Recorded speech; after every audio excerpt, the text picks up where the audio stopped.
आजपासून 5 वर्षापूर्वी मोहन व त्यांचा मुलगा रवी यांच्या वयांची बेरीज मोहनच्या आजच्या वया इतकी असेल तर रवीचे आजचे वय किती? बघा मित्रांनो, या दोघांचं वय जे 5 वर्षापूर्वी आहे ते 5 वर्षापूर्वी आपण गृहीत धरू. 5 वर्षापूर्वी मोहन आणि त्यांचा मुलगा यांचं वय आपल्याला माहिती आहे काय? नाही. मोहनचं वय x मानू आणि त्याच्या मुलाचं वय काय मानू? y मानू. तर काय म्हणाले? 5 वर्षापूर्वी मोहन आणि त्यांचा मुलगा रवी यांच्या वयाची बेरीज मोहनच्या आजच्या वया इतकी होती.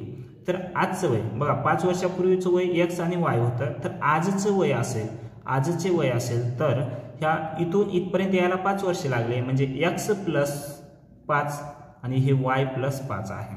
तर आपल्याला समीकरण काय दिले? 5 वर्षापूर्वीच म्हटलेलं आहे. 5 वर्षापूर्वी मोहन व त्यांचा मुलगा, मोहन आणि मुलगा यांच्या वयाची बेरीज, मोहन आणि मुलगा यांच्या 5 वर्षापूर्वीची जी बेरीज आहे ती बेरीज मोहनच्या आजच्या वयाची, मोहनचं आजचं वय काय हे यांच्या इतके आहे. म्हणजे हे दोन काय आहेत? बरोबरीला आहेत. कळते मित्रांनो? एक वेळेस लक्षात घ्या. 5 वर्षापूर्वी मोहन आणि त्यांचा मुलगा यांची बेरीज हे आज मोहनचं जे वय आहे ते दोन्ही काय होते? सारखे होते. आज मोहनचं वय काय आहे? x + 5 आहे. हे दोन्ही काय आहेत? सारखे आहेत. तर आपल्याला हे समीकरण सोडून घ्यायचे आहे. बघा, x इथे आहे ते बरोबरीच्या इकडे घेऊन या. x हे बरोबरीच्या इकडे येताना काय ते प्लस आहे, इकडे येऊन काय होते? मायनस होते. प्लस y बरोबर काय आहे? 5. मग x हे मायनस हे प्लस कटून गेलं तर y बरोबर काय आहे? 5 आहे. y बरोबर 5 आहे.